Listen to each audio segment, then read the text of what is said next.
इमरान रियाज खान को फतह मिली, हौसला जीत गया, बाइज्जत परी। दोस्तों, जिस तरह इमरान खान के दो बहादुर शेरों को जेल से रिहाई मिली है, उसी तरह इमरान खान को एंकर पर्सन इमरान रियाज खान की बाजियाबी की भी खुशखबरी मौसूल हो गई है, जिसे सोशल मीडिया पर सुनाते हुए इमरान खान जैसे अजीम और बड़े लीडर की भी खुशी की इंतहा न रही। इमरान रियाज खान की बाजियाबी के बाद जमान पार्क आमद की मुकम्मल खूबसूरत वीडियो आपके साथ शेयर करने से पहले आपको ये भी बता दें कि आज मैं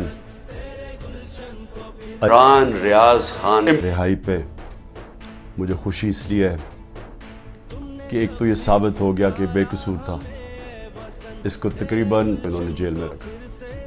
उसके बाद दोस्तों, इमरान रियाज खान भी अली मोहम्मद खान और शहरियार अफरीदी की तरह शदीद जुल्म और सितम बर्दाश्त करने के बावजूद भी मैं नहीं बाज आऊंगा। मेरे मुल्क का मामला है भाई, मेरा आपके साथ किसी के साथ भी कोई पर्सनल झगड़ा नहीं है।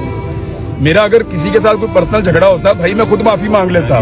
बड़ा ऐलान करते हुए कह दिया कि जब तक जिंदा हैं खान साहब के साथ डट के खड़े रहेंगे। सहाफी इमरान रियाज खान की बाजियाबी के लिए दुनिया भर से हर मुसलमान दुआ गो था। बाजियाबी के बाद इमरान रियाज खान ने भी पूरे पाकिस्तान और हर मुसलमान की दुआ की वजह से अल्लाह ताला ने इमरान रियाज खान को इस मुश्किल तरीन वक्त से भी निकाल दिया है, क्योंकि पूरा पाकिस्तान और दुनिया का हर मुसलमान जानता है कि इमरान रियाज खान जैसा सच्चा और ईमानदार सहाफी सिर्फ हक के लिए आवाज उठाता है, इसीलिए इनकी फैन फॉलोइंग पूरी दुनिया से करोड़ों में है। दोस्तों, आज कौम की दुआओं की वजह से इमरान खान ने कौम को खुशखबरी सुना दी है। इंशाअल्लाह चंद दिनों में इमरान रियाज खान को अली मोहम्मद खान और शहरियार अफरीदी की तरह मंजर आम पर ले आएंगे। दोस्तों, इस बड़ी खुशखबरी के हवाले से अपनी राय का इज़हार कमेंट सेक्शन में दें। वीडियो अच्छी लगे तो लाइक करें और इस चैनल को सब्सक्राइब करें।